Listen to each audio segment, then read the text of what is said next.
I have a cauliflower crust, and this I make basically a garlic pizza. So I'm going to stir this up, and I paint on the butter and the minced garlic, and that's kind of thick, but I just spread that out evenly on the cauliflower crust.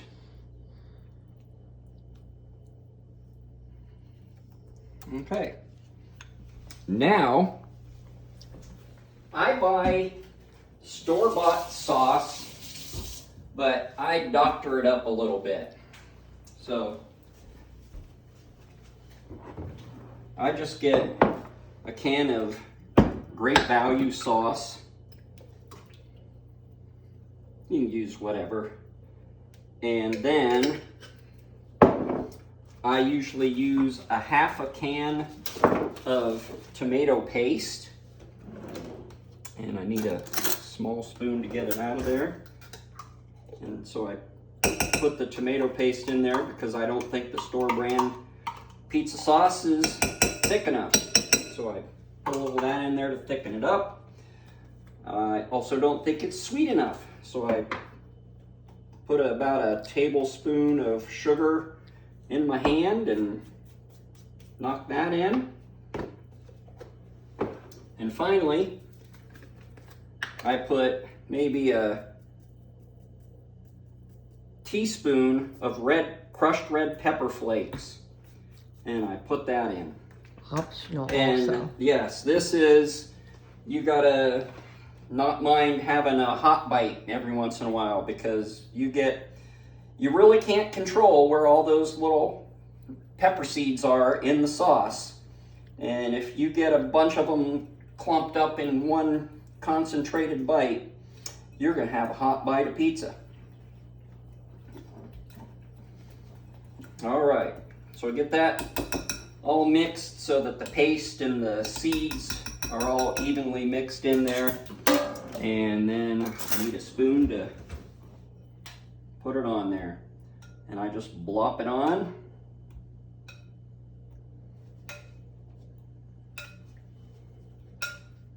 Try to get it relatively even.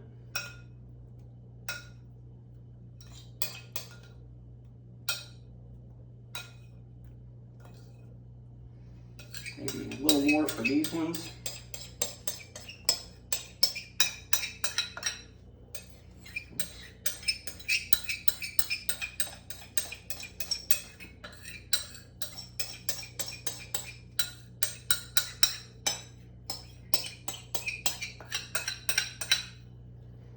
Okay, and spread your sauce. I like my sauce spread pretty close to the edge, but I don't try to get it all the way out to the very, very edge, because sometimes it goes over and makes a mess in the bottom of my oven. And then I have to clean the oven. So I try not to do that.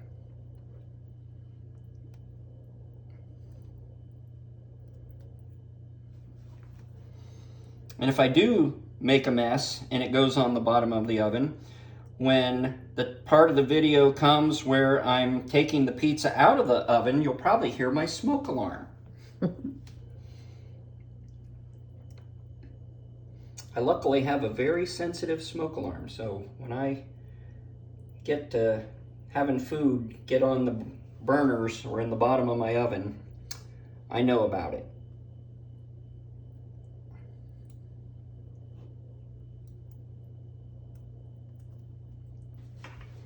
Okay, I'm gonna take a break here for 1 second because I gotta get my toppings together. Okay, so on this cauliflower pizza, I like to put a little bit of Parmesan cheese, and then we'll put some mozzarella on.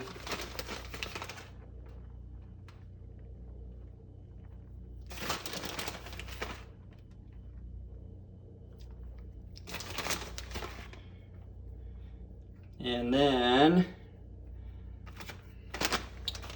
like some mushrooms.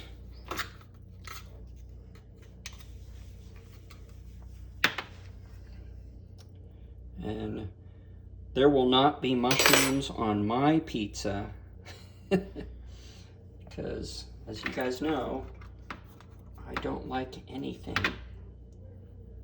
So, I have a pretty plain pepperoni and cheese pizza.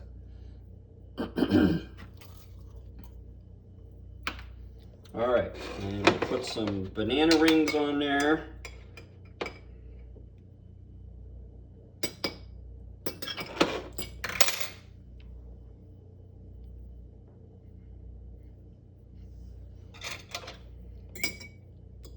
But they could put whatever they wanted on there. Yeah. That's just Whatever toppings you like. what we had and what your wife likes.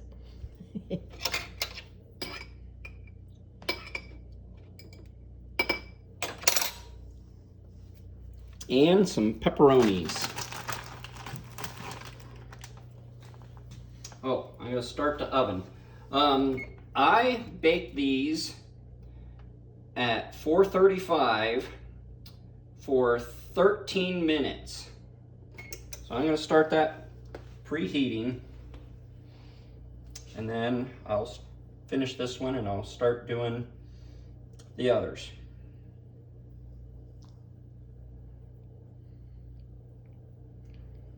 And you can put as much or as little toppings on as you like.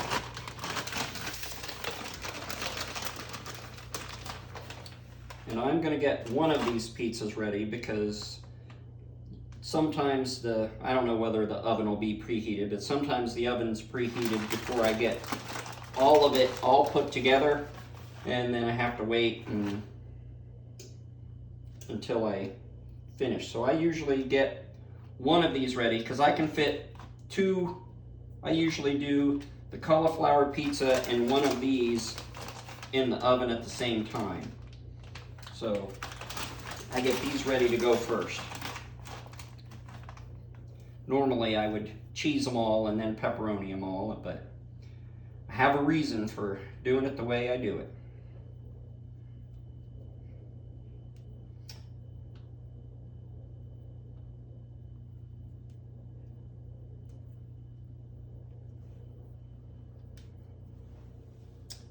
And you always got to be careful putting things in, getting things out.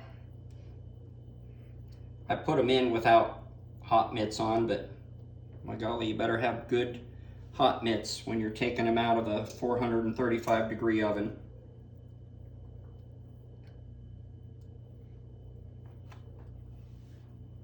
Okay, got those ready. There's always one that you've got to eat. There's one for There the went dog. one for the dog.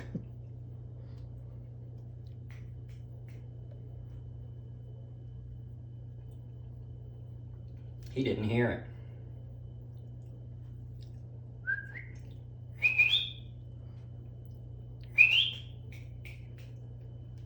Milo. Come here, buddy. Come here. Look what I got here.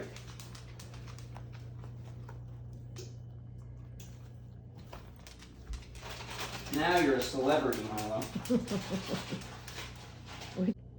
Okay, so the oven is heated, and so I get my two pizzas, and I always put this one in first. I slide it all the way to the edge and put that one in, and close them up. And at this heat, I set my timer for 13 minutes, and then it's supper time. Okay, timer's going off, so I'm gonna turn that off and get out my UV gloves. Woo! And get that first blast of heat that fogs up my glasses. See my glasses? All fogged up? All right, Missed them. and I take this off, and this one is done on a cookie sheet, and I don't like to use the pizza cutter on the cookie sheet because I don't want to scrape it all up. So, take these and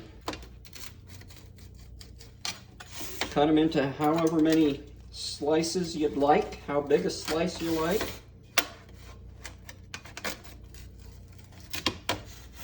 And this one I just cut it up on the pizza pan. I kind of keep it, make sure it doesn't slide. And if your mom likes her UV gloves nice and clean, you might get in trouble because you're bound to get some pizza sauce on the fingertips eventually doing this. And there you go. Enjoy. So here's the rest of my finished product. And I forgot to mention when I was starting to make the pizzas, if you don't have the ability to make your own crust, you can buy like Pillsbury pizza crust in the refrigerator section at the grocery store, or you can go to the bakery, and a lot of times they sell pre-made pie shells, and you can use those to make your pizza on if you're not adventurous enough or you don't have the time, because it is very time consuming to make your own crust, but I think it's worth it. All right? Have a good evening. Enjoy your pizza.